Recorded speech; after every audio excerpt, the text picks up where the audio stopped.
верувам дека може да продолжиме со првата панел дискусија во рамките на денешната програма. Домашните институционални инвеститори и берзата. Имено знаеме дека институционалните инвеститори играат клучна улога во развојот на функционирањето на домашниот пазар на капитал. Нивното влијание се одразува на сите аспекти на пазарната инфраструктура и се разбира с развојот на самите компании. Од друга страна, пензиските фондови, инвестицијските фондови, осигурителните компании управуваат, располагаат со значителни финансиски средства и се разбира кои што согласно нивната инвестицијска стратегија и политика да инвестираат на пазарот на капитал. Неколку збора пред да почнеме со дискусијата и пред да ги представам на денешните мои соговорници. Изминаа скоро 2 децении од пензиската реформа во нашата земја, каде што се формираат постапен пензиски систем со цел комбиниран начин на финансирање на пензиските заштети и се разбира диверзифицирање на економските ризици. Во тој систем, односно улогата на тој систем, во кој што покрај државата и фондот за пензиско и инвалидско осигурување се формира и пензиските друштва, кои што управуваат во рамките на вториот столб со задолжителните пензиски фондови и во рамките на третиот столб со доброволните пензиски фондови. И улогата фактички на таа реформа беше да се обезбеди една стабилност и функционалност на тој дел. Кога гледаме после 2 децении и особено кога ги земаме во предвид, кога ги анализираме последните години, кои што во секој поглед беа предизвикувачки не само за оваа индустрија, него за сите индустрии воопшто, сосема сигурно може да кажеме дека таа реформа била оправдана, дека пензиските друштва доста прудентно и солидно управуваат со средствата и дека управуваат, односно имаат портфолио кој што веќе надминува 2,3 милиарди евра. Од друга страна, тука се инвестицијските фондови, кои што согласно последниот извештај од Комисијата за хартија од вредност, значи се ukupno 5 друштва за управување со инвестицијски отворени инвестицијски фондови и управуваат со околу 22 отворени инвестицијски фонда. Средствата со кои што управуваат инвестицијските фондови, значи на крајот на 2023 во споредба со 2022 година надминале веќе, односно се зголемиле за повеќе од 22%. Исто така, кога се анализираат осигурителните друштва, како едни од потенцијалните инвеститори, поголемите инвеститори на пазарот на капитал воопшто, конкретно во нашата земја функционираат значи 18 осигурителни друштва, од кои што 12 работат во делот за неживотно осигурување, 6 од друштвата вршат работи во областа на делот на животното осигурување. И исто така, кога се анализираат средствата со кои што располагаат осигурителните друштва, согласно последниот извештај на Агенцијата за супервизија на осигурувањето, покажува зголемување за повеќе од 12% во споредба со минатата година, што ова е пренакаска 2023 со 2022 година. Краток вовед за тоа што не чека во продолжение на самиот панел, за овие работи, за трендовите, состојбите, предизвиците и иднината што не очекува од страна на домашните институционални инвеститори, имам особена чест и задоволство да разговарам со врвни експерти во оваа област и на сите јавно да ви се заблагодарам што ја прифативте поканата од Македонска берза да бидете дел од денешниот панел. Значи, наши панелисти во оваа сесија се господин Маријан Стојановски, член на управен одбор Триглав пензиско друштво, Николовски, да. Весна Стојановска, генерален директор на КБ Прво пензиско друштво, господја Татјана Бојковска, член на управен одбор Саво пензиско друштво, господин Дарко Саздов, член на Советот на експерти, Агенција за супервизија на капитално финансирано пензиско осигурување МАПАС, господин Петар Андреевски, главен извршен директор на ВФП фонд менеджмент АД Скопје, и господин Дарко Дедич, председател на управен одбор Winner Life Vienna Insurance Group. На сите да ви посакам добре дојде и се надевам на една успешна и продуктивна дискусија. Споменав некои работи во воведот од полност на состојбите во самата индустрија, односно одредена фактографија. Ќе ве замолам малку повеќе во однос на каква е вашата перцепција, какво е вашето видување за состојбата која што функционира каква е состојбата во споредба со регионот и во широко земјите од ОСЦЕ? Ќе почнеме со господинот Маријан, се надевам дека дамите нема да ми замерат. Благодарам, Каролина. Поздрав модератори домакин, благодарност до Македонската берза да Скопје за поканата и поздрав до сите денесни присутни слушатели на ова 23-та конференција на Македонската берза. За почеток би се надоврзал на нашата улога, т.е. представил нашата улога како институционални инвеститори, како се мислам на пензиските друштва, како што споменавме, наскоро ќе се слава 20 години од започнувањето на реформираниот пензиски систем во нашата држава.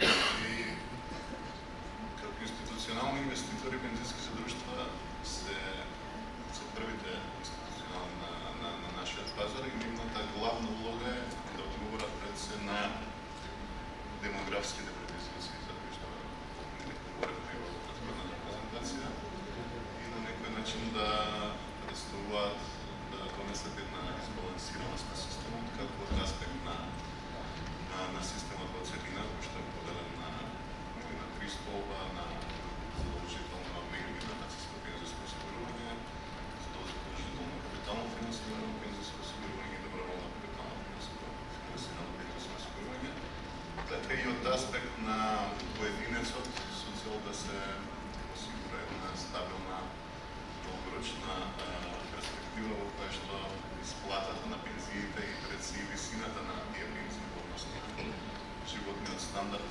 нема да представуваат постојан ризик.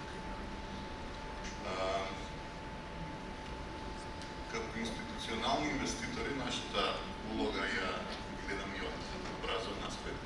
Значи, ние веќе изминавме 20 години континуирана работа и инвестирање на средствата, како на домашниот, така и на странските пазари на капитал и во инструменти со променливи носиво инструменти со фиксен принос. Оно што е специфично, што од аспект на таа едукација ние се уште сме во фаза каде што сме во акумулација на средства. Пензиски друштва сме пред се долгорочни инвеститори. Тука имаме, да кажем, имаме приливи од постојано од придонесни средства, но се уште не сме стигнати до фазата каде што ние ќе исплаќаме средства кон членовите на фондовите, односно каде што ќе можат и практично да се согледаат кои се прибавките од користењето на еден така наречен капитално финансиран пензиски систем. И земајќи го предвид фактот што не само кај нас рековме ќе направиме споредба и со соседството кој што е на слично ниво на развој, целиме нели да бидеме на некои рамки кои што се во рамките на ОЕЦД државите. Тука можеме да зборуваме во пракса дека се работи не за проактивен, туку за малку реактивен систем на едукација. Јас искрено се надевам дека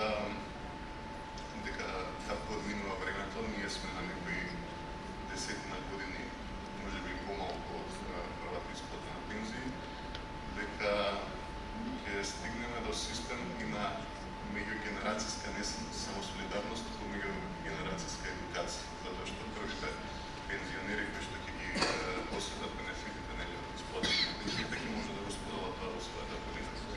Надоврзано на задолжителното пензиско осигурување кој што треба да направи биланс помеѓу ризиците, секако тука се и домашните отворени инвестицијски фондови и доброволните пензиски фондови кои што представуваат една полиберална форма на акумулирање средства и вложување и со самиот развој, би рекол, на бројот на институционални инвеститори и пред се на нивни корисници како физички лица, како вложувачи, индиректно би се развил и пазарот на капитал, затоа што колку што е поголема акумулацијата, толку поголем ќе биде притисокот кон пазарот за понуда на нови инструменти, колку што повеќе луѓе ќе гледаат бенефити од користењето на институционалните инвеститори, толку повеќе верувам дека ќе се јави слобода и за самостојно деlovање.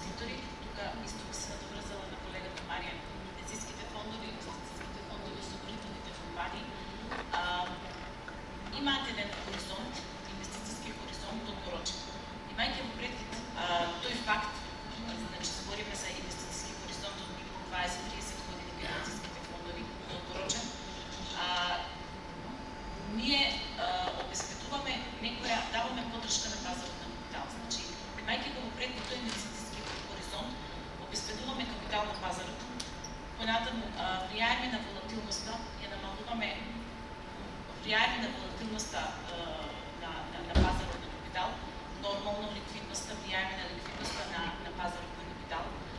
Имајќи го предвид дека нормално можеме да вложуваме во капитални проекти кои во иднина не само што ќе допринесат за членовите, туку ќе имаат ефекти врз економијата во целост. Понатаму нашите инвестициски политики и стратегиите за управување со ризици не само што влијаеме за управувањето на ризици во нашите портфолија, туку и врз целиот финансиски систем и допринесуваме за отпорност од шокови.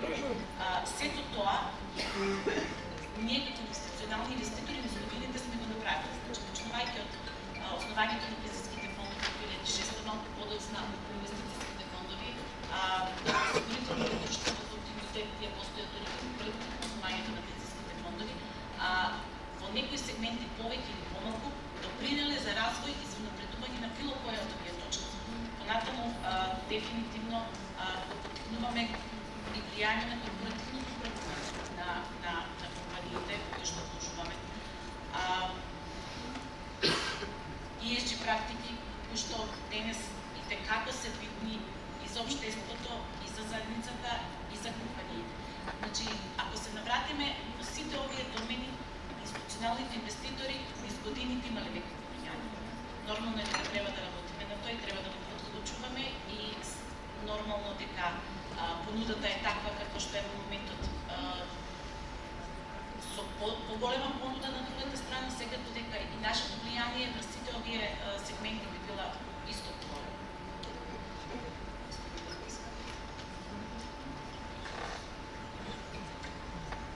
Во поглед на големината на пензиските фондови со кои што говори, знае да слушате?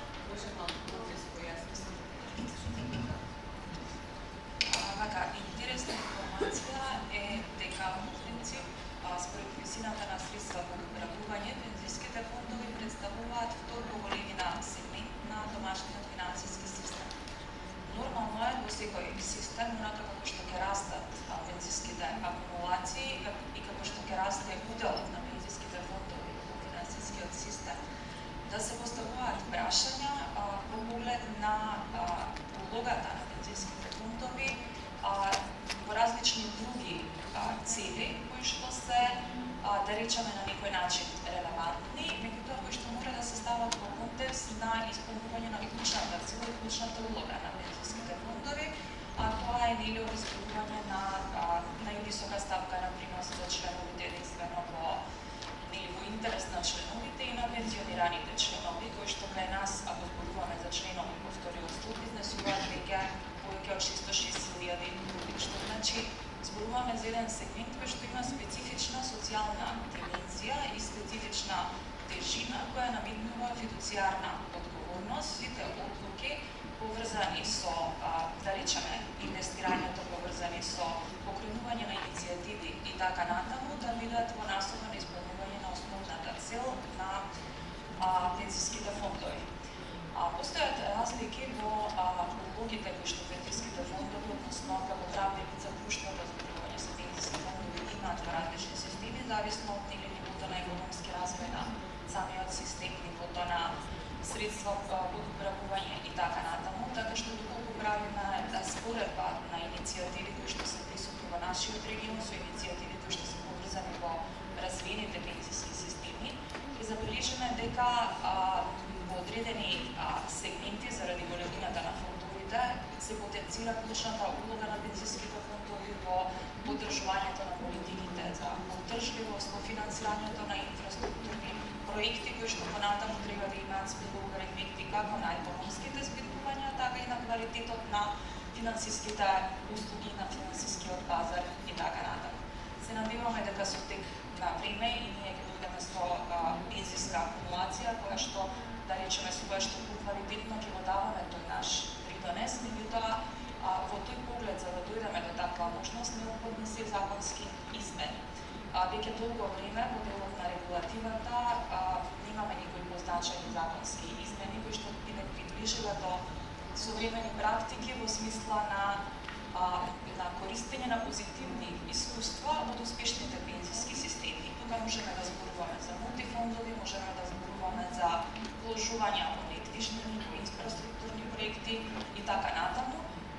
за се треба да постои нели консензус, поддршка, донесување и спроведување на регулатива. Во поглед нели на споредбите, повторно на регионално ниво, за нас најдобар пример за тоа како во која насока треба да се движиме, најмногу полки нормално дека можеме да извлечеме од развојот на системот во Хрватска, кој што е понапред од нас, меѓутоа е најсличен и е од стартна основа тргнат од исти предизвици, кои што да речеме, како што веќе беше споменато во претходната презентација, не обвинуваат ни нас.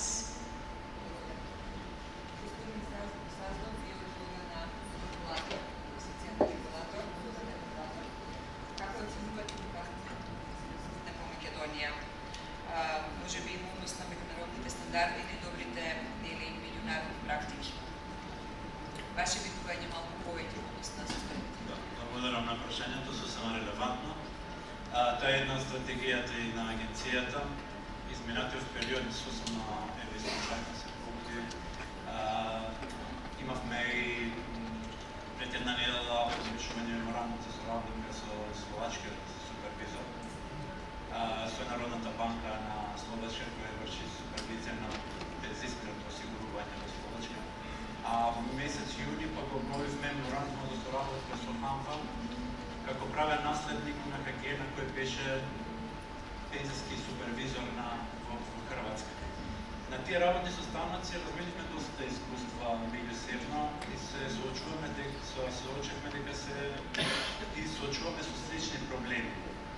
Словачка како членка на и на ОЕЦД и на Европската унија и Хрватска како членка на Европската унија има доста обврски, но и привилегии што одредени критериуми и стандарди полесно ги применуваат и ги имплементираат кога се прифатени во една заедница како што се тие во присуство во тие заедници. Ситуацијата кај нас со македонските пензиски системи, како што знаете, да ги кажат со август месец, достигнаа средства од 2,6 милиарди евра и се веќе втор сегмент од финансискиот сектор, што е негде околу 13% учество, или 16% од бруто домашниот производ на државата, што ги прави релевантни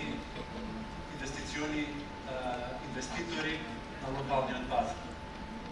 Кога ги гледаме состојбите и кога ги споредуваме пензиските земјите на ОЕЦД, што се членки на ОЕЦД и што не се членки на ОЕЦД, а што имаат системи слични како нашиот капитално финансирано пензиско осигурување, за 2024 година сите има средња порастот на средства во однос на 2022 година. За кај земјите од ОЕЦД тој процент беше од 8%, кај неземјите членки на ОЕЦД растот на средствата е негде околу 13%, што само кај нашите пензиски фондови на агрегатно ниво во однос на 2022 порасна за некаде 19% раст, што се должи на инвестирањето на таа локација на средства помеѓу обврзници и акции. Односно, скоро сите во анализата што има ОЕЦД за важните пензиски системи покажува и дека скоро во сите земји од 23-та имаше раст на номиналните позитивни номинални инвестицијски ставки. Веројатно тоа се должи на растот на целите, а падот на каматните ставки, кои продолжува да се намалуваат каматните ставки заради облажување на инфлацијата. Сосема со ова ви кажам дека во наредниот период, оно што сакам да ви кажам дека таа алокација на средствата помеѓу акции и обврзници многу зависи од нивото на ризик кој е прифатлив кај различни пензиски фондови. Скоро кај сите имаме раст овие инвестицијските стапки на раст и надминуваат стапките на инфлација. Но само кај одредени земји кои се гиганти во пензиската пазари како Холандија и Данска не успеа добивките од 2023 да ги покријат загубите од 2022. Таа локација покажува, таа анализа на ОЕЦД покажува и дека скоро кај големиот број на земји кои имаат вакви пензиски системи, скоро над 70% од средствата ги инвестираат во обврзници и акции. И сега, зависно од развојот на пазарите на обврзници и акции во секоја земја, такви се перформансите на пензиските фондови. Има пензиски фондови кои имаат приоритет на инвестиции само во државни акции. Тоа е веројатно поради сигурни помалку ризичноста на пензиските фондови, на државните харти од вредност, посигурни инструменти, немањето можности за други инструменти и едноставно кај обврзниците регулативната рамка е по-лесна. Се разбира дека има пензиски фондови каде што имаат инвестиции во акции. Кога ние правиме семестралната анализа како агенција на перформансите на агрегатно ниво на пензиските фондови, секогаш се споредуваме со регионални земји кои исто така имаат капитално финансирано пензиско осигурување како Хрватска, Бугарија и Романија, кои се членки на Европската унија. Последниот наш објавен извештај безмалку нашите пензиски друштва се отприлика на исто ниво како идентично како и целите цела Европската унија. И слични се во едноставно пензиските фондови, македонските пензиски фондови ги следат и перформансите и локациите и на другите земји што се иначе на ОЕЦД и на Европска унија и покажуваат анализите дека тука сме негде во однос на процентите на инвестиции. Тука се и сите, и Хрватска, и Романија, и Бугарија имаат инвестиции во државни карти од вредност негде од над околу 60 до 70%, кај нас е 65%. Во акции Хрватска и Македонија имаат 30%, помалку често тука и Романија и Бугарија. Романија и Бугарија имаат предност што имаат доста корпоративни обврзници, тука негде околу 8-6%. Во депозити сме околу 3% во македонска система, во Хрватска и Романија и Бугарија 1%. И би заокружил однос на инвестициите во странство. Хрватска и Македонија имаат идентични инвестиции од 30% од средствата на пензиски фондови, нешто помалку Романија има инвестиции. Благодарам, господине Саздов. Вториот сет на прашања повеќе ќе се осврнеме исто така на структурата на портфолијата на самите пензиски фондови. Господине Андреевски, каква е состојбата во индустријата со инвестициски фондови? Ваше гледување. Добар ден и од мене. Ако ја почнеме темата од, мислам дека овој слайд ќе оди на второто прашање, не е сега.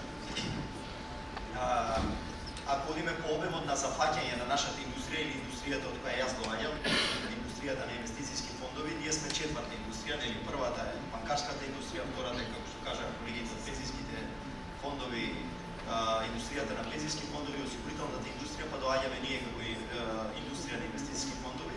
Меѓутоа, ако сакаме да се пофалиме по нешто, ние сме па први по растот на средства под управување. Ова беше растот кој вие го кажавте 23-та во однос на 22-та, меѓутоа тој раст значајно се забрзува во првото полугодие оваа година, односно првото полугодие оваа година, во однос на првото полугодие минатата година, растот е 49,1 нешто во однос на средства под управување, што кажува една сериозна динамика на развој на индустријата во која функционира нашето друштво.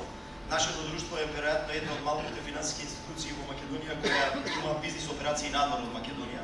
Скоро во целиот регион имаме ќерка компанија во Србија, Црна Гора, Босна, Албанија и сега во Европска унија, односно во Бугарија. Па во однос на тоа релевантно искуство во однос на другите држави од каде правиме бизнис, можам да кажам дека финансиската писменост во Македонија во делот на инвестициски фондови, од кога дојдовме пред 10 години, оваа година 10 години навршуваат од почетокот на работата на нашата групација во делот на бизнис и соуправување со средства, има сериозно подобрување во однос на финансиската едукација на луѓето. Луѓето се спремни повеќе да превземат ризик. Прашањата кои ги поставуваа пред 10 години, дали може да пропадне индустријата, дали ова може да исчезне одеднаш, дали системите на каспода и заштити, регулатива и така натаму, им станаа многу повеќе јасни. Денеска се охрабрени, веројатно и од резултатите кои ги постигнаа инвестициските фондови во минатите 10 години. Конкретно нашето друштво само има испорачено 40 милиони евра нова вредност за нашите инвеститори во Македонија. И тој awareness кој се створи во минатиот период донесе до ситуација да имаме значајни нови средства под управување. Можам да кажам дека исто така нашата држава несериозно заостанува во однос на развојот на индустриите во државите, барем каде што сме приступи, овие кои пред малку ги наведов, со исклучок на Бугарија која е многу поразвиен пазар од нас. Пример, пред малку на коктелот им кажа, во Србија во овој момент нема друг акцијски фонд, освен нашите два акцијски фондови. Значи, сакам да кажам дека во регионот имаме во Црна Гора единствено ние друштво за управување со инвестициски фондови. Сепак оваа индустрија кај нас дојде до одреден развој. Дали постои простор уште посериозно да се развива индустријата за инвестициски фондови? Дефинитивно. Еден интересен податок е дека нашата мајка компанија доаѓа од Австрија. Во Австрија, која важи за држава или важи за население кое предпочита штедење во банка, во штедна книжка. Не само да во банка да има штедната книжка дома, значи дури имињата на банките им се со таков предзнак секогаш. Значи една од најконзервативните индустрии во однос на превземање на ризици. Во овој момент има 200 милиарди евра нешто над 200 милиарди евра средства под управување во инвестициските фондови, а депозитната база во државата е нешто над 400 милиарди. Значи 1:2 е ситуацијата депозити во банки и инвестиции во инвестициски фондови. Ако одиме по таа логика, ние имаме простор да се развиваме до уште 4,5 милиарди, затоа што имаме во моментот 9 милиарди во депозитите во банките, што е реално многу, меѓутоа секако дека постои како потенцијал во однос на индустријата од која што доаѓа. Дополнително ние како друштво и како друштво кое е проеден по средства под управување на македонскиот пазар, чувствуваме одговорност да се шириме и во останатите индустрии и секаде каде што можеме да придонесеме со нашите квалитетни луѓе кои се секојдневно на терен, да продолжиме со финансиската едукација на македонските инвеститори. Отворивме друштво за управување со доброволни пензиски фондови. Ние сме единствено друштво кое работи само во третиот столб, со амбиција да оној графикон кој пред малку го гледавме на презентацијата од директорката на Загребашката берза, помогнеме и во делот на едукација на македонското население и посебно на македонските фирми да прават пензиски шеми за своите вработени, бидејќи не ни се пишува добро кога ќе дојде периодот ние да функционираме во пензионерски денови, доколку останеме само од државниот столб, односно од оние средства кои се издвојуваат од бруто платите. Дополнително во идниот период планираме. Тука би сакал да напоменам дека имам чувство дека е пониска свеста кај компаниите, па и кај вработените кај компаниите. Има огромен потенцијал. Не ја препознаваат се уште таа можност, прво како бенефит да го дадат тоа на вработените, меѓутоа и таа одговорност која сите ние како работодаваци, како менаџери, како компанија имаме, да македонското население биде згрижено кога ќе дојде во период на третата животна доба.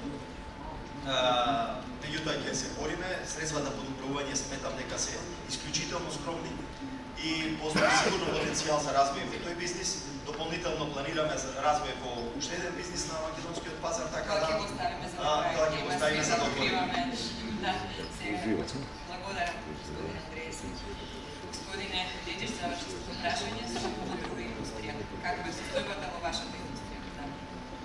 Добро, ние по дефиниција во компанија за животно осигурување се водиме како институционални инвеститори. Суштина нашата основна задача е да ги канализираме на средствата кои што ги добиваме под управување од нашите клиенти, со помош оглавно на друштвата за управување со финансиски средства со контроле на финансиските бази. Нашиот главен приоритет е задоволување на потребите на населението, значи дека работиме со голем број поединечни клиенти. Туку исклучиме нашите послувања во државни харти од вредност, нашата видливост на финансиските пазари почнува не така одавно, во 2015 година ние почнавме да бидеме пионери во оваа област и со помош на друштвото за управување со фондови да креираме производи за животно осигурување, каде што нивните средства со нашите посредства ќе се пласираат на финансиските пазари. Бевме големи оптимисти, но со известна доза на несигурност како ќе бидат прифатлени овие производи од населението, посебно кога знаеме дека атрактивноста посебно на нашите финансиски пазари кај населението не беше голема. Разбираме на оној момент успеавме да им понудиме дисперзија на ризикот. Успеавме да најдеме начин како нивните средства да бидат вложени на финансиските пазари со дисперзиран ризик кој што ќе биде прифатлив за секој поединец. При тоа да се обезбеди потенцијален принос кој што ќе биде доволен за да задоволи апетитите на нашите осигуреници. Од денешен аспект, 9 години веќе го работи на овој бизнис, очекувањата неколку кратко ни се напоинали. Ќе ве фрапирам како тоа населението кое што се уште не ни е доволно финансиски едуцирано, прифати овој тие времења релативно сложен производ за нив. Така да, од денешен аспект, може да кажам дека значаен дел од развојот на целата индустрија на животно осигурување се положи на префрлувањето од така нареченото традиционално животно осигурување на овој нов начин на unit link осигурување, каде што нивните средства се вложуваат на финансиските пазари. Само добро на тоа што Петар го кажа, мораме да работиме и понатака на финансиската едукација, морам да кажем дека степенот на финансиска едукација беше пред 10 години. Кој сега е на многу повисоко ниво. Се уште има голем простор за напредување. Незадоволително. Да, се уште е на незадоволително ниво. Меѓутоа одиме во правилна насока. Сепак мораме да најдеме начин како оваа финансиска едукација на поструктуриран начин да ја подигнеме на повисоко ниво. Сите учесници на финансискиот пазар отвориме на време правата активности кои што влијаат на финансиската едукација, меѓутоа мора да најдеме и начин како тоа структурираме и на секојдневен начин се повеќе да влијае. Ова не влијае само на населението, влијае и на индустријата. И индустријата секако не е доволно едуцирана и недоволно ги користи услугите на финансискиот пазар. Господин Штириев, во неговото излагање го спомна пункт слободи, ја навистина се надевам дека ќе даде позитивни ефекти за понатамошен развој и прибирање на луѓето кои што ќе зголеми понудата на самиот финансиски пазар. Насловот на панелот е институционалните инвеститори и пазарот на капитал, па неминовно да ве прашам во врска со структурата на вашите портфолио, односно висината на средствата кои што прикупувате, приносите кои што се остваруваат во рамките на самата инвестициска политика и тука многу конкретно, значи покрај првото прашање, дали сметате дека има простор за подобрување на регулаторната рамка, од аспект на дозволени вложувања, односно ограничување на пензиските друштва, осигурителните компании, инвестициските фондови. Благодарам и ќе се потрудам да бидам Да, конкретен. Татјана веќе да спомна нешто или од аспект на регулативата. Чисто би напоменал дека ние како најмладо друштво пензиско на пазарот, веќе година до крајот на оваа година 200 милиони евра средства во управување на нашата цел. Како структура на инвестицијско портфолио се водиме од нашата основна стратегиска цел, а тоа е долгорочна резервација, односно зачувување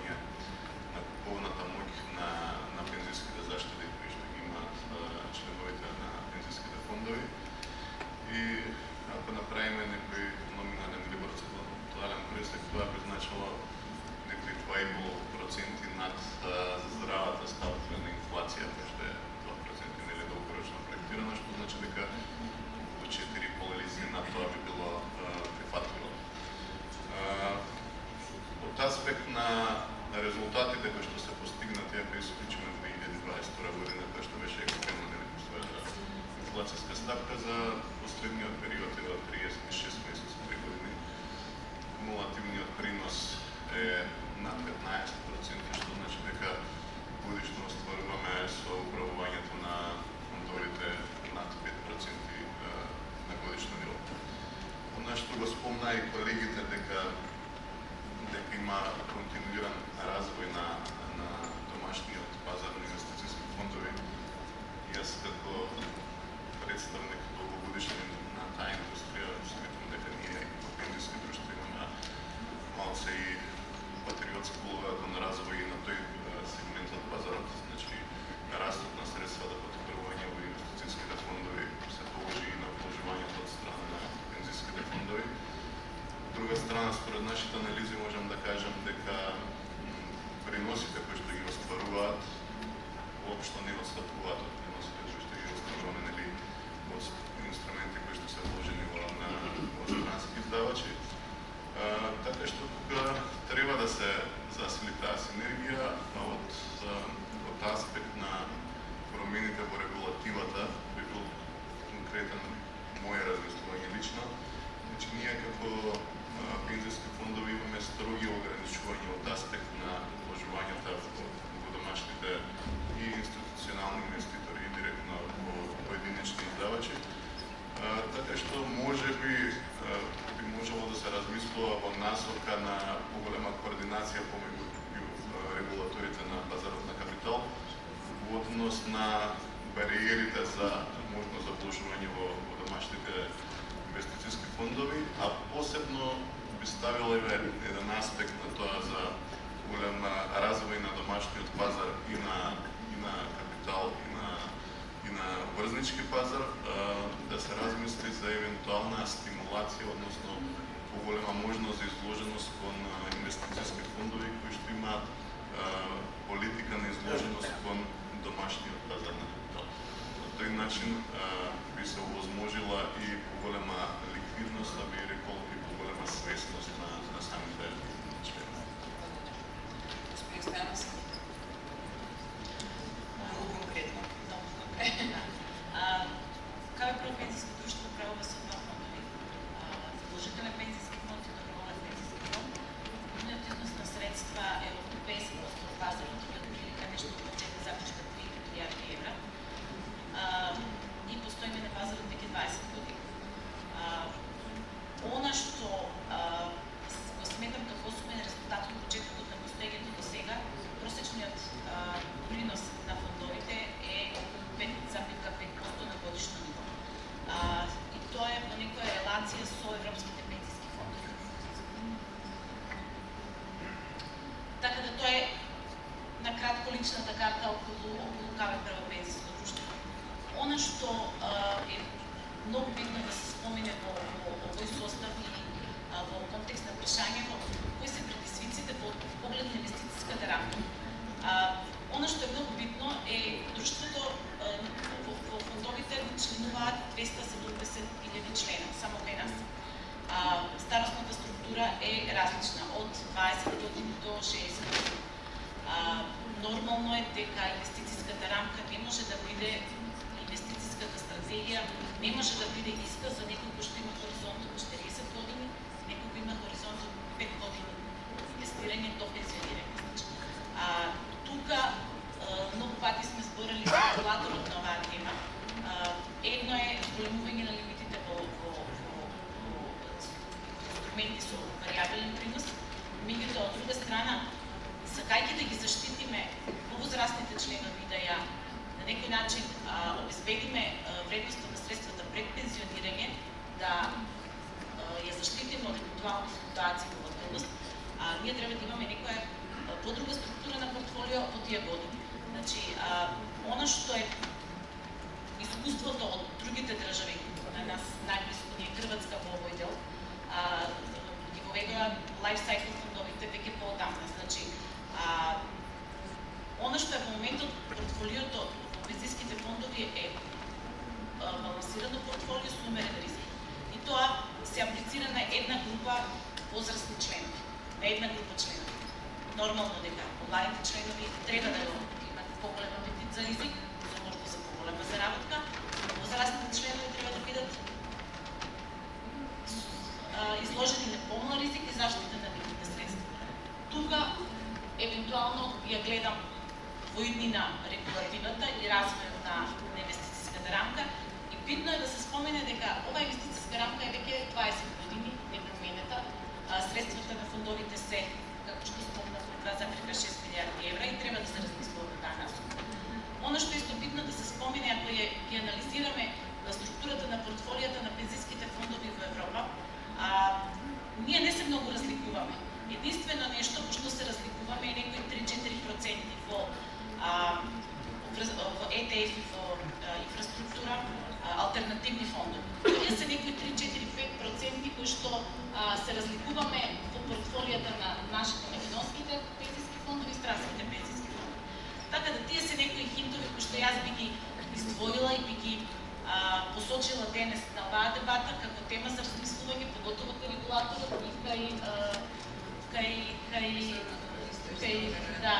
они кои што ги креираат политиките. Така да тоа е, да, благодарам.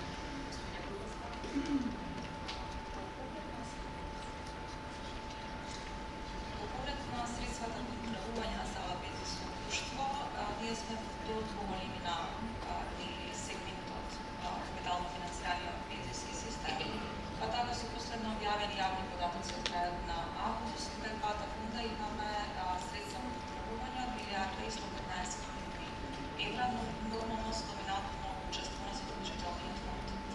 Во поглед на приносите, тоа е една комплексна и многу интересна тематика. Зборуваме за тоа што веќе е остварено, зашто вообичаено зборуваме во анализирани приноси и ако би одговарало кумулативно од старт на функционирањето на меѓутоа на анализирана основа од почетокот на функционирањето и кај нашите фондови со кои што управуваме имаме остварено позитивни реални ставки на принос со соодветен бафер, да речеме, над инфлацијата во изминатиот период и номинални ставки на принос ануализирани повисоки од 5%. Иднината не е нормална, односно минатото не е гаранција за иднината. Меѓутоа, оно што сакам да го потенцираме кога ги дискутираме ставките на принос кај пензijските фондови, треба да имаме предвид дека ние сме долгорочен инвеститор, а зад себе двете најголеми пензijски друштва имаат долги временски серии на остварување од инвестирање на средствата. Таквата ситуација отвара, да речеме, неетички можности да се прави селекција и да се бираат одредени моменти, одредени периоди во кои што имало многу високи или многу ниски приноси, што е нормално при едно долгорочно инвестирање. Меѓутоа, она што сме должни да го правиме и го правиме е настојувањето да се следат долгорочни ставки на принос. Кога зборуваме за идни очекувања, се фокусираме на долг рок, односно избегнуваме селективност во коментирање на некои пократки временски периоди. Психологијата е нормална, сме имале, да речеме, остварувања над 10% кога немало телефонски повици и сме имале година со минус 2% кога имало никаква загриженост или на пазарите, без оглед на тоа што средствата се тука, нема сега да се исплаќаат, ќе се исплаќаат во некој иден временски период, во кој што очекуваме и законски измени кои што ќе ни можат да остваруваме уште повисоки приноси. Во поглед на инвестицијскиот универзум, значи би го поврзала ова прашање со моментот што како и секаде во светот единствено пензijските фондови кај нас се обврзани да објавуваат реални ставки на принос.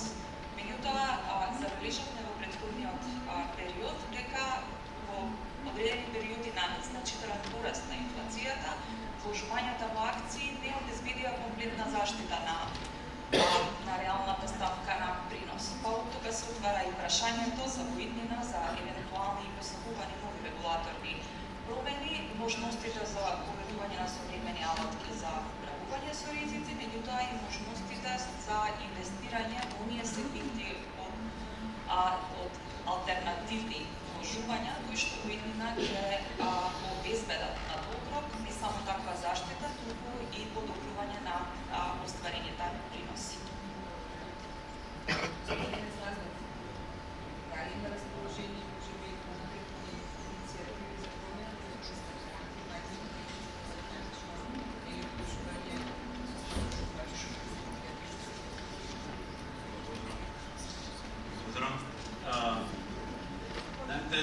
стратешка определба и на агенцијата како супервизор на пензijските осигурување е нормално да создава услови и правила на игра што ќе има можности за остварување максимални приноси за пензijските фондови и истовремено минимизирање на ризиците од загуба, а истовремено и воспоставување промоција на висококвалитетни процеси и критериуми во управувањето с средства. Капитално финансирано пензijско осигурување е така концепирано што целиот ризик од вложување го сносат осигурениците. И еден просечен осигуреник во својот работен век, голем период од животниот век колку минува во пензijското осигурување. Значи, во првиот дел, тоа е делот на периодот на акумулација, кога неговите средства се акумулираат и се вкладуваат, и потоа е периодот на деакумулација, кога ги користи придобивките од тие инвестиции. Во целиот тој период, пазарите се волатилни. Значи, има периоди пазарите кога добро функционираат, но има и периоди кога пазарите не толку добро функционираат. Затоа и целта на нас како пензijско осигурување е в периодот на добрите функционирање на пазарите да ги покријат загубите од не толку доброто периоди на корекции на пазарите. За целта и на пензijските фондови е таа дополнителна, релативно реална очекувана добивка од пензijското осигурување да ги покријат, да има соодветна износ за пензија во текот на период. Затоа и еден од предизвиците на пензijското осигурување, не само кај нас, на меѓународно ниво, е токму тоа намалување, минимизирање на инвестицијскиот ризик. Јас ќе се повторам и со колешката Стојановска во однос на уведувањето на моделот за мултифондови, кои веќе ги имаат имплементирано и Словачка и Хрватска како модели кои им даваат можности на пензijските фондови да управуваат со три различни стратегии врз основа на животниот циклус на осигурениците, односно членовите на пензijските фондови. И тоа е врз основа на периодот до пензионирање. Значи, младите се имаат подолг период на оплодување на средствата и реално е за нивните средства да има поризични инструменти за инвестирање. Значи, со инструменти со вариабилен принос. Бидејќи средствата на долг рок, сите овие волатилности на пазарите ги покриваат и во долг период и растат средствата. Потоа портфолија кои имаат балансирана стратегија, кои се балансирано помеѓу вариабилни и фиксни, и она што го кажавме за луѓето што се приближно до пензионирање би имале портфолија со фиксен принос, бидејќи помалку да ги осеќаат волатилностите на промените на пазарите на цените на пазарите. Значи, овој модел на мултифондови ние го сработивме веќе со експерти од Светска банка и тој е доставен до релевантните министерства и очекуваме во најскоро време и да влезе во реализација, во процедура. Останатите инструменти кои исто така се релевантни, а се однесуваат на странство, исто така подготвени со странски експерти, тоа се делот на одредени мали проценти за портфолијата како диверсификација на портфолијата на пензijските фондови, можеби инвестирање во земји со брзо растечки економии, каде што се покажа дека имаат одредени повисоки приноси во однос на развиените земји. Посредно инвестирање преку инвестицијските фондови во недвижност и основни материјали, исто така мал процент, и инвестиции во деривативни инструменти, исто така мал процент од средства на пензijските фондови за заштита од ризици од пазарни, каматни и валути. Оно што би го заокружил моето излагање е оно што веќе рамка е она што користењето и употребата на еколошко, социјални и управувачки фактори при инвестирањето на средствата на пензионските фондови. Нашето истражување покажа во анкетата на пензионските друштва дека веќе 3 од 4 пензионски фондови, пензионски друштва веќе ги применуваат во своите стратегии. Така што на долг рок се покажа дека вложувањата во инструменти и компании кои вложуваат на фактори кои се еколошки и за заштита на животната средина, на долг рок дават добри приноси за членовите на пензионските фондови. Благодаря. Господин Андреевски, ваши информации относно конкретна дейност на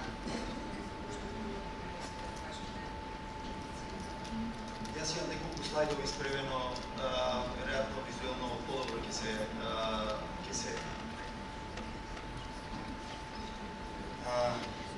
прикажеме. Значи во овој момент ВФОП групацијата управува 222 милиони евра во неколку држави. Меѓутоа најмногу средства под управување имаме во Македонија, 170 милиони евра во Друштвото за управување со инвестициски фондови, во ВФОП пензиско имаме нешто над 2 милиони евра. Во Србија имаме 34 милиони евра, Албанија близу 5, односно над 5, Босна имаме 6,5, Црна Гора и пред еден месец почнавме во Бугарија со Друштво за управување со инвестициски фондови, односно добивме прва лиценца во ЕУ. Во однос на резултатите и приносите кои ги реализираат нашите фондови, ВФОП Премиум е нашиот знаменосец, еден од најголемите акцијски инвестициски фондови во регионот. Овој фонд во моментот има близу 70 милиони евра средства под управување. Во насока е на она што го кажа директорката на берзата од Загреб, фокусиране на Европа, 70% изложеност према Европа, 30% во Америка. Овој фонд е 100% акцијски. Приносот за минатите 5 години во однос на својот бенчмарк, 70% Евростокс Europe 50 и 30% Dow Jones е 5-6-50, значи 6% имаме подобар принос реализирано над својот бенчмарк. Дополнително премиум е малку по-пасивно управуван инвестициски фонд, имаме еден поактивно управуван инвестициски фонд кој има уште потежок бенчмарк за победување, еден од најтешките бенчмаркови веројатно бегаат повеќето од инвестициските фондови, MSCI World. Во овој фонд имаме помал број на акции и во овој фонд имаме активна инвестициска политика на управување со портфолиото, бараме компании со многу силни фундаменти. За минатите 3 години ние имаме 31% принос, бенчмаркот има 23%, дополнително имаме дистрибуирано дивиденда од 4,3611. И впрочем ова представува првиот фонд кој ја дистрибуира својата дивиденда на Балканот. Тоа го знам затоа што пробувавме да најдеме некаде да копираме проспект или како е регулирано во проспектот оваа работа. Не успевавме, така да еден од првите фондови во регионот. Нашиот обврзнички фонд има исто така супериорни резултати во однос на својот бенчмарк. Бенчмаркот му е iShares, JP Morgan, по евра е претворен овој фонд, бидејќи денарот е врзан со еврото, Emerging Markets. За минатите 5 години нашиот фонд има позитивен принос, иако ја имавме во овие 5 години најлошата година во минатите 80 години. Во однос на обврзници приносот е 7,6, а бенчмаркот има минус 22. Меѓутоа, нешто на што сме посебно горди и заедно со VAG групацијата, односно Winner Life Македонија конкретно, го донесовме како иновација на македонскиот пазар, беше Unit Link продуктот, животно осигурување врзано со инвестициски фондови. Верувајте, сите друштва во регионот копираа од Winner Life и од нас услови, тарифи и така натаму, за да го копираат овој производ во своите процеси на функционирање и покажа едни спектакуларни резултати. На период од 9 години на 1 октомври правиме просечен годишен принос, реален ИРР, е 11,33 испорачан за своите инвеститори. Интересно дека и во 7-8 година веќе откупните вредности во полисите за животно осигурување се над вредностите на уплатените средства на самите осигуреници. Ако да во вториот дел на прашањето во однос на регулативата, мислам дека многу релевантен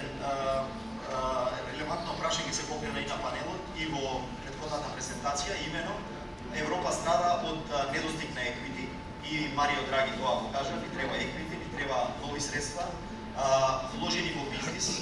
Имаме една конкретна идеја која би донела, сметам, доволно еквити во македонскиот систем, а дополнително би била во корелација со очекувањата на берза за потенцијални IPO-а, односно нови компании на берза.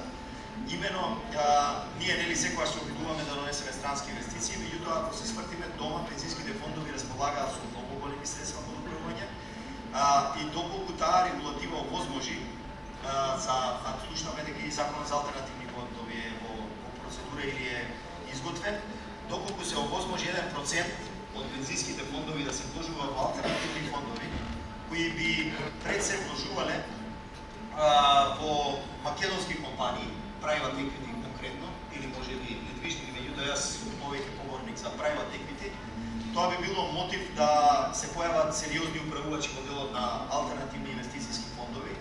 На тој начин со средствата или еден мал дел, не мора голем дел од средствата од пензиските фондови би добиле директно еквити во македонската економија. Внимавајте, и Макрон на последната конференција за привлекување на странски инвестиции во Париз пролетва кажа дека на Франција е најголемиот предизвик привлекувањето на еквити. Дополнително ги критикуваше MiFID-2, Solvency II и Basel III. Он смета дека Франција не може да се бори со USA ако остане таа регулатива на сила. Дополнително ние воведуваме, а уште повеќе не сме членка на Европска унија повеќето од овие регулативи, а Макрон е исплашен за Франција, само како и бара дополнително еквити. Да, бара дополнително еквити, внимавајте, Франција и фали еквити. Што ни фали на нас? Се разбира еквити, ни фали капитал и сметам дека доколку ако го видите трендот на раст на пензиските фондови, до 2030 година се очекува грубо околу 8 милиарди евра средства за управување, 5% тоа се многу средства, за да директно влезат во македонски компании, добри менаџери да се вратат може кај странство или тие што имаме дома да развиваат дополнителни бизнеси, да ги интернационализираат и на крај еден од екзитите да им биде потенцијално на берза и IPO. Некогаш треба да бараме помош во странство, во институции, во банки и така натаму, меѓутоа некогаш треба да ги засукаме ракавите со домашна регулатива, со наши сили, со наше знаење, да видиме кои се максимумите кои можеме да ги постигнеме од средствата под управување кои ги имаме, уште повеќе што на тој начин сметам дека многу добро ќе се вклопи во инвестицијската политика, бидејќи private equity има обратна корелација со public markets во одредени периоди и тоа ќе го намали дури и ризикот на самите пензиски фондови, ќе има некакви пратен ефект и во однос на принос на идните членови во пензиските фондови, односно нашите вработеници во Македонија, и во државна, и во јавна, и во приватна сфера, и ќе ја забрзаме на некој начин економската активност во Македонија. Надам дека колегите немаат намера, тука кога сте веќе делите депозита и можностите за потенцијалот на раст на нашата пазар, недела дена пред извршување на Комисијата за харта за следните на доктор Дозгла Стекурник на квалификувано учество во процеска. Како гледате на потенцијалот на нашата пазар? Потенцијалното влегување од наша страна во таа индустрија е пред се предизвикана од MiFID-2 регулативата, имајќи во предвид дека во Бугарија се бориме со таа регулатива веќе 3 години, знаеме што ќе донесе, или прилика знаеме што ќе донесе на македонскиот пазар. И тоа беше клучната причина да влеземе, меѓутоа секаде каде што сме влегли во било која индустрија сме се труделе максимално, неизбрзано, со стварање на интерни човечки пред се капацитети, кадровски капацитети, да пробаме максимално да предонесеме за самиот рад пазар и за неговиот развој. Се надевам дека ќе го повториме истото и во оваа индустрија, меѓутоа нашиот принцип е прво да скокнеме, па да кажеме така е, прво да ја завршиме.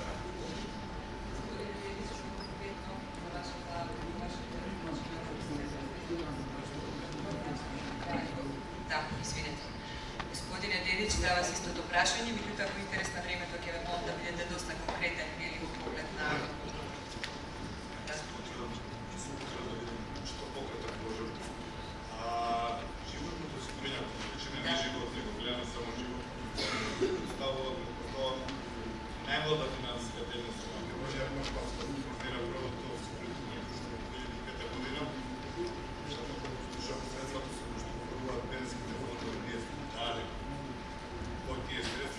согласни со предоставлените што ги имаме, така да Winner Life во моментот правува со се зима средства купување некаде се уште нешто под 50 милиона евра. Меѓутоа, по друга страна, стапката на раст на средствата кои што ни се купување расте со исклучително брзо темпо, што ме прави оптимиста за идниот развој на животното осигурување. Имајќи во предвид дека сме млада дејност, што за целиот пазар животно осигурување, структурата на средствата кои што ни се купување овие 10 години претрпува значително. Значи, до пред неколку години 100% од нашите средства за купување беа или во банкарски депозити, или во државни должнички харти од вредност. Со уведувањето на соработката со фондовите, оваа структура значително се менува. Конкретно за Winner Life веќе над 50% од бизнес е во конекција со фондовите, 50% од нашите средства се пласираат таму и веќе 40% од нашите вкупни средства за купување се пласирани на финансовиот пазар согласно со стратегиите на фондовите. Оно што сакам да го напоменам е дека иако нашата структура на средства за купување се менува, ние се уште работиме по законска регулатива која е донесена во 2002 година. Иако Агенцијата за супервизија на осигурување донесе неколку подзаконски акти со кои што се дорегулираа одредени правила, се уште се сметам дека оваа законска регулатива треба да го претрпи одредени промени. Согласно со денешните можности на одложување да не се даде можност за поголема дисперзија за нашето одложување. Новиот закон за супервизија за осигурување веќе изготвен во draft верзија. Се надеваме дека во адекватно време ќе биде донесен. Се надеваме дека ќе даде поголема лепеза на можност за одложување на нашите средства. Секој дека никој не го спомне и даношниот одложувањата. Во последните години сме сведоци барем за делот за осигурување на многу чести даношни што на вистина ствара тешкоти во одредување на долгорочни стратегии и насоки за развој на животното осигурување. На неколку пати посредством стимулации Министерството за финансии кои што беа дадени со цел да се развие животното осигурување како навистина млада дејност, меѓутоа тие стимулации се менуваат толку брзо да е невозможно да се искористат бенефитите. Благодарам. Јас во интерес на времето само ќе ме замолам сите, или кога се подготвувавме за панелот, не интересира нели каков е потенцијалот на домашниот пазар на капитал во однос или на вашето дојдување, односно дали сметате дека домашниот пазар на капитал, односно македонска берза, има потенцијал, како гледате на тој потенцијал, меѓутоа во интерес на времето со една-две реченици ќе ве молам да бидете доста кратки. Благодарам. Согледувајќи ги чинителите на пазарот од страната на побарувачката, дај Боже да стигнеме до момент каде што пред се масовно популацијата физички лица ќе бидат пред нас застанати да направат соодветна калкулација што им треба во иднина она во дополнителен принос соодветно нели на преземениот ризик и долгорочноста на одложувањето, да видат самите кои што ќе бараат големена понуда и од институционалните инвеститори и од берзата и од издавачите. Тука сега го гледам дека потенцијал, бидејќи ние во моментов имаме такви екстреми, да кажем, на нашиот пазар од крајно конзервативно однесување и строго банкарски депозити или инструменти со фиксен клиент до лудило по криптовалути и нешто што е, да кажем, со многу поголем ризик од класичните инструменти. Она што можеме пак да го надоврзаме, подсети колегата Дедич со даночната регулатива, би ми било задоволство кога, кажем, правотините, освен кон пазарот на капитал, им би стварале еден вид на пресија и кон пазарот на труд. Кога јас како вработен дошол пред својот работодавач, прашам што е тоа дополнително што можеш ти да ми го понудиш како социјално придобивка, независно од платата која што е законски пропишена.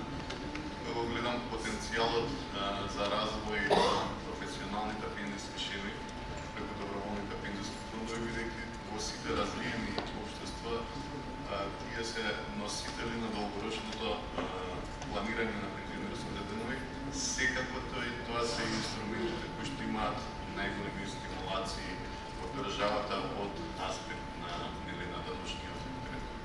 Тука би можело да се надолазе и постепено, да кажем, зголемувањето на ставката на придонеси и задолжителното пензионско осигурување, но клучно сметам за развојот и за либерализацијата на средствата, обемот на зголемувањето на обемот на средствата во доброволните фондови, па делот нив да бидат прелеани на домашната бирза е поголема стимулација на таа синергија помеѓу работодавците и вработените за развој на доброволното пензионско осигурување.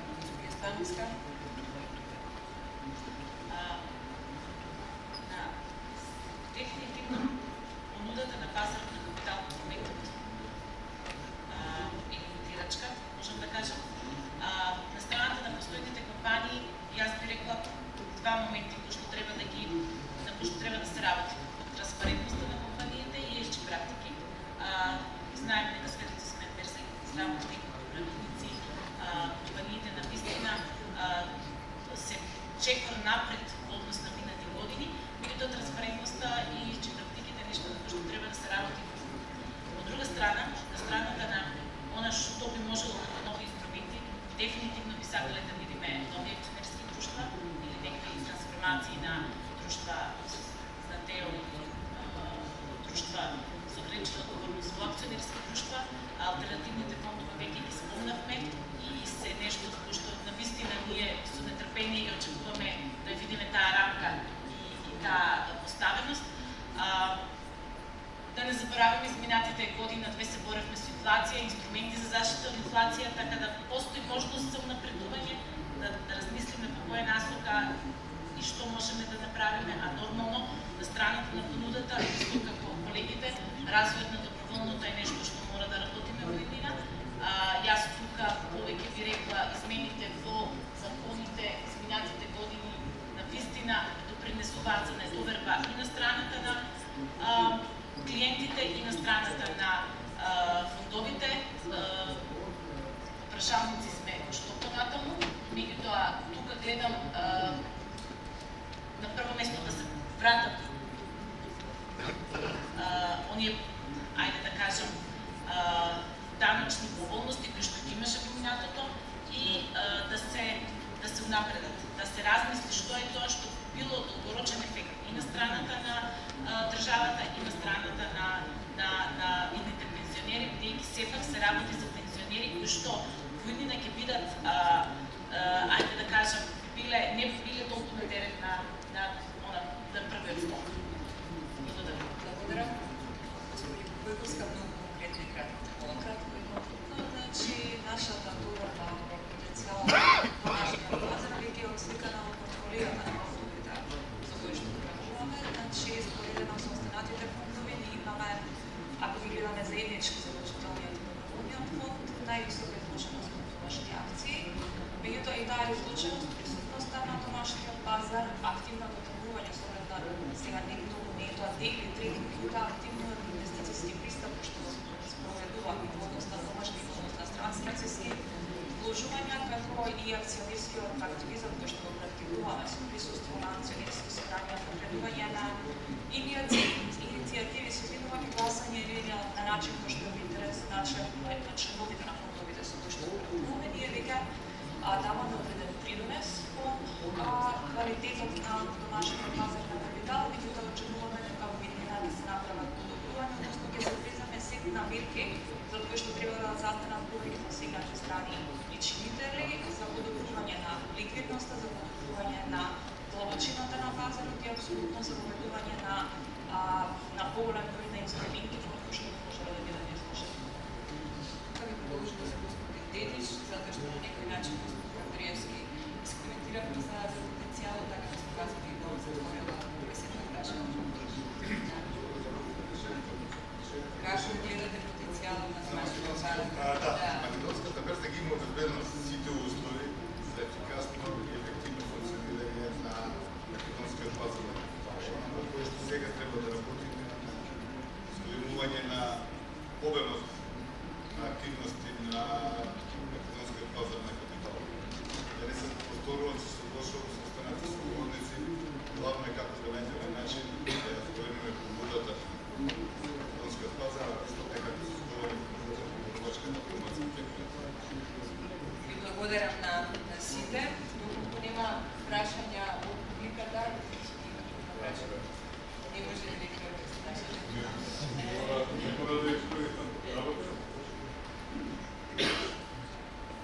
Да, ќе злоупотребам да ми улога на домаќињето прашање, што би рекла Каролина кратко. Значи, зборуваме и вие дел од вас ги спомнали. Equity, IPO, Macron, Capital Market Union и така натаму. Имаше во ова прашање до представниците на пензijските фондови и нормално до пензijскиот регулатор.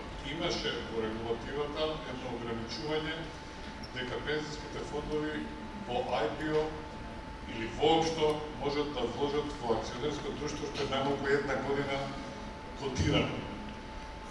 Ако е нешто променето, барем да го обелодениме, а ако не, прашање до МАПАС дали тоа се обсервира да се промени, а прашање до пензijските фондови доколку нема нормативна пречка и успееме во пун повод да донесеме на вистина квалитетна фирма која прави IPO, дали пензijските фондови тоа ќе го видат како инвестициска можност.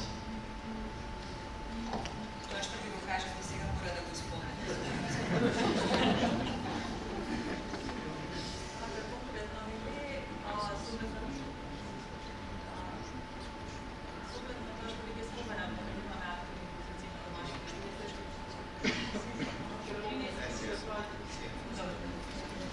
Да, с оглед на тоа што веќе споменав дека во име и за сметка на фондовите ние инвестираме во домашни квалитетни компании, доколку на листата на понуда се најде квалитетна компанија за која што анализата која што инвестицијскиот тим ќе ја направи, ќе даде куповна препорака, со задоволство ги слушам. Доколку се надмине проблем. Тоа е услов сега. Се согласил само со Татјана и би нагласил дека јас сум поборник, така да кажем, за развој на тоа институционално канализирање на средства и професионално менеджирање на средства и ризик, така што поврзано со регулативата која што нас ни овозможува како пензijски фондови да вложуваме во домашни инвестициски фондови, доколку се јават фондови со инвестициска политика кои што би вложувале во ваков тип на компании, ние и од досегашното искуство можам да кажам за нашето друштво дека вложуваме средства во сите домашни фондови кои што ги исполнуваат законските услови, секако доколку таков фонд ги исполнува домашните услови, ќе биде на дневен ред.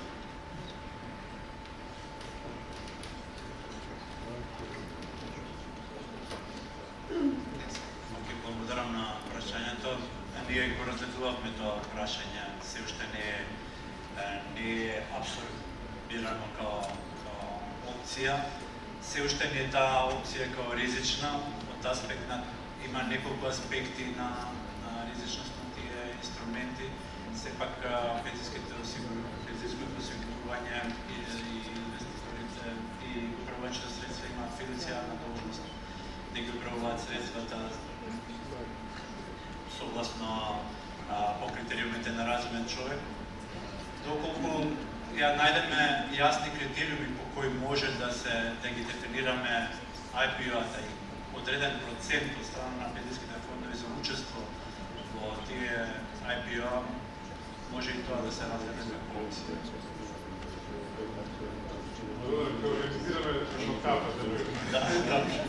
Дали може би имаме некакви прашања?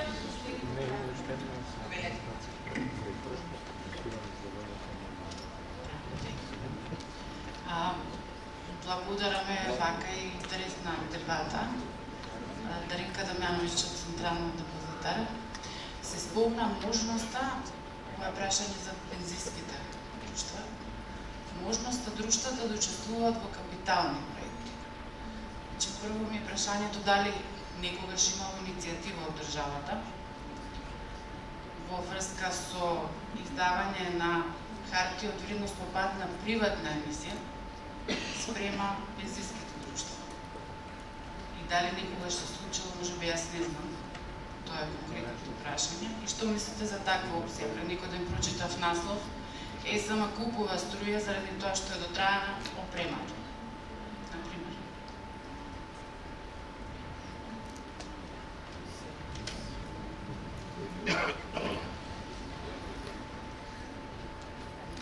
Ќе видам джентълмен повторно.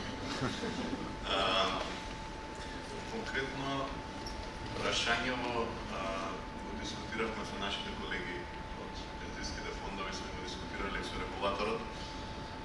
Моменталната регулатива нас не ограничува за директни вложувања во инфраструктура. Меѓутоа, од аспект на понудата на доложнички инструменти, кои што би биле, така да ги наречам, наменски емисии, односно кои што би се користеле за финансирање на домашната инфраструктура, сметаме дека таква понуда нас би ни го зголемила инвестицијскиот универзум и би имала, да кажем, за можност за дополнителна диверсификација на инвестицијското портфолио, посебно заради таа обратна корелација што е во однос на пазарот на капитал. Како друштво кое што постои 5 години активно на македонскиот пазар, јас искрено до сега не сум добил конкретна понуда за ваков тип на вложување, што не значи дека е исклучена можност, да сметам дека постои потенцијал и може да се размислува насека на воведување на вакви структурни обраници. Така, јас само би се надоврзала заради тоа што темата на вложување во инфраструктурни проекти и останати видови на алтернативни вложувања е доста дискутирана на меѓународни конференции, на кои што присуствуваат и многу големи пензиски фондови, меѓутоа вообичаено прашањето е од каде доаѓате, како просперитетот на институциите, како ќе биде заштитено членството на пензиските фондови. А ние сме должни, како што дадов одговори на претходното прашање, позади секоја инвестиција да стои анализа, меѓутоа и од аспект на ризици да процениме дека сме заштитени. Така што можеби секако дека постојат тука одредени можности за поедина кои што поминатото ги немало, меѓутоа да се канализираат на начин, да се регулираат на начин на кој што максимално ќе бидат заштитени интересите на членството и секако репутацијата и интегритетот на комплетниот пензиски систем. Благодарам. Сметам дека да имате допълнителни прашања кои што ги искористите како председател и ползата за рече. Благодарам што